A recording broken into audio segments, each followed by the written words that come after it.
Not to be a hater, but have you seen the Drake versus Kendrick drama lately? If you thought it was hot before, you better brace yourselves because things are about to get even spicier. Word on the street is that Drake is gearing up to drop a new diss track and he's trolling K. Dot on Instagram again. But can Drizzy really hold his own against K. Dot without his knight in shining armor, J. Prince? You know what, girls? J. Prince has been totally MIA ever since Kendrick warned he could park his son for ages. J. Prince has been like Drake's personal superhero, swooping in to handle any industry beef that came his way.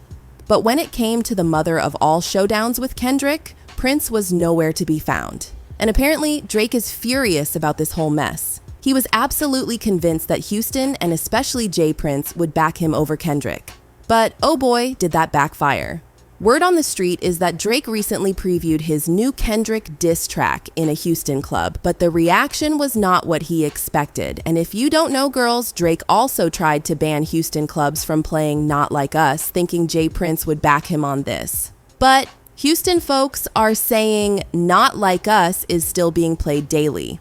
Y'all, even Houston weathermen are clowning Drake and dropping references to Not Like Us. Feel hotter for several days. Wop. We get hit with the heat index well over 100. But the main story really is the fact that we're just stocking up on hot days. How many stocks do I really have in stock? 1, 2, 3, 4, 5, plus 5. Hey, look at this. We've got temperatures going 90 plus for several days. So, what's the deal with Drake and Houston boogeyman J. Prince? Is their alliance totally shattered, like beyond repair? And why did J. Prince ghost him at the absolute worst time? Could it be that Kendrick's got some dirt on J. Prince? Let's dive in and spill the tea. The people outside of Texas think J. Prince run Texas. The people in Houston don't think that. Whack 100 was here last week. He don't think so either. Well, only the people who believe the myth that Suge Knight was as bad as he was. And Suge Knight wasn't bad. So is J. Prince just marketing? J. Prince is a music mogul. Nothing else. He's a music mogul. He's in the entertainment music industry. He ain't no mafia boss. Mob ties is not a real mob. So, you know how J. Prince has always been Drake's ride or die in the music world? I mean, he's practically been Drake's guardian angel, always swooping in to save the day whenever someone dared to come for him. Remember when Nicki Tea exposed Drake for being a deadbeat dad? J. Prince was right there to clean up the mess and stop Drake from digging himself into an even deeper hole. Now, Prince claimed at the time that Drake wanted to respond to both Pusha and Kanye, but he held off out of respect for him. But let's be real. Both Drake and Prince knew very well there was nothing Drake could drop that would be career-ending for Pusha and Ye. You ended the beef between Drake and Pusha. I guess you could say that. Because now,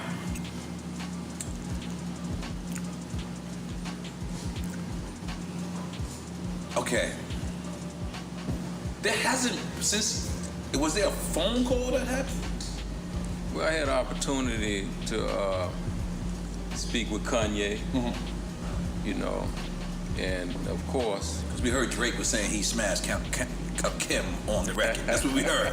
Through the grapevine, that's what we heard. We don't know. Never heard that. I don't know. That's what we heard. That's what we heard. We don't know.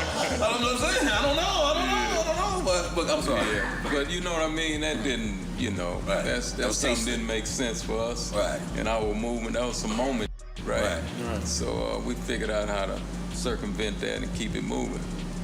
Because I'm gonna be honest, that takes a lot of restraint. It takes a lot of discipline. Because, you know, I don't with the social media like that. I post or whatever, but I don't. But there's people who with that. Yeah. And if you lost on social media, sometimes you lose in life to these people. Yeah. So I could imagine that week that you called Drake and was like, yo, we're not gonna respond. Yeah. Blah, say blah, whoop-de-whoop. How hard do you think it was? Because some people were saying that record couldn't have existed. Because if it existed, they don't care about Pusha T.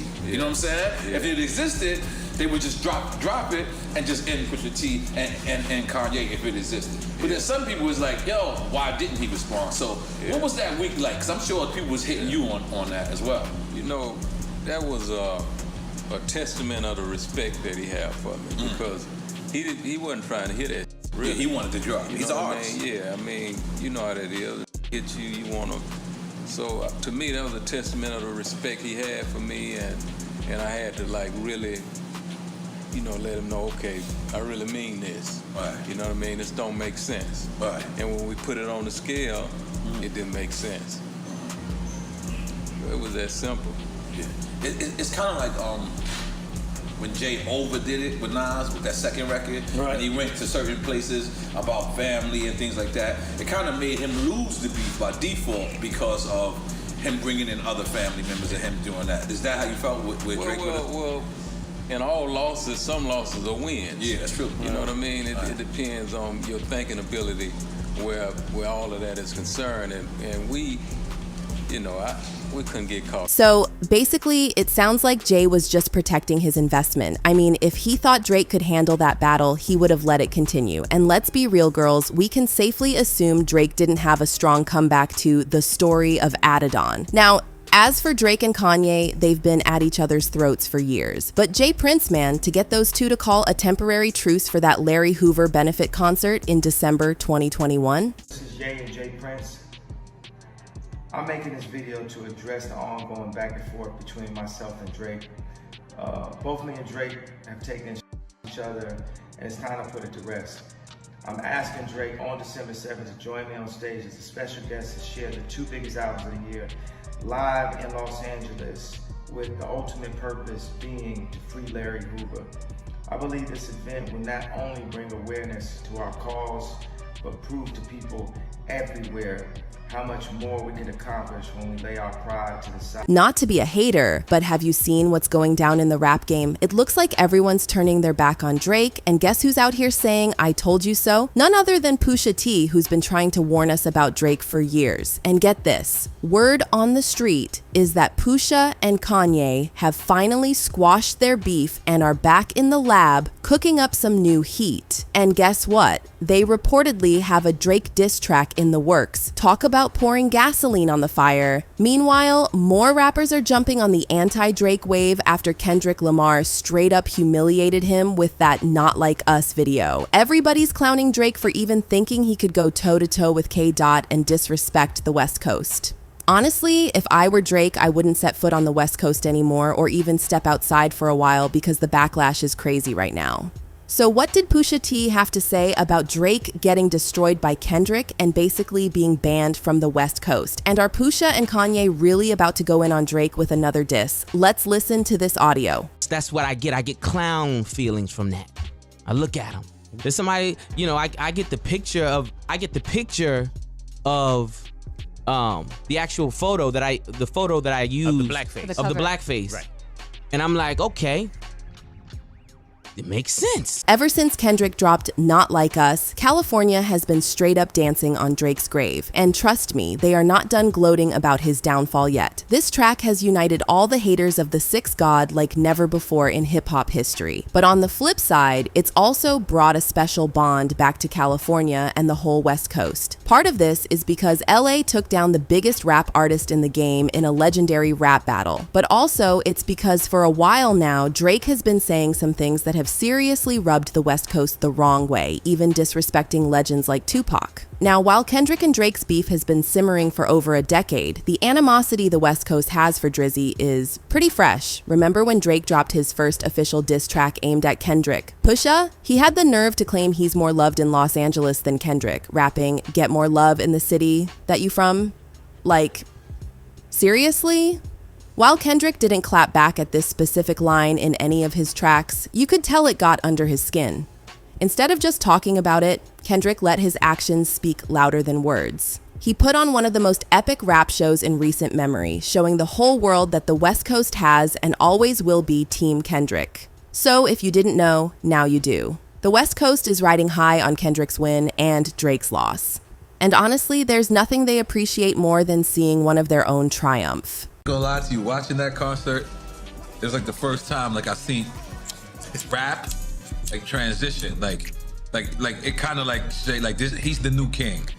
Like they didn't say that. They didn't say that. Like having Drake come out and say I see dead people. You have the biggest of the biggest West Coast guy come out, and he's not dissing, you know, Drake, but you know, him just co-signing that, and then that record just You just wanna do a gang dance. Yeah, that shit been stuck in my head all the I heard you say whole that this time. morning. You said you woke up. They not like us. I woke up with this stuck in my head. They not like us. They not like us. So girls, don't be a stranger. Hit that subscribe button and stay tuned for our next video. You won't want to miss it. Trust me, it's going to be a wild ride.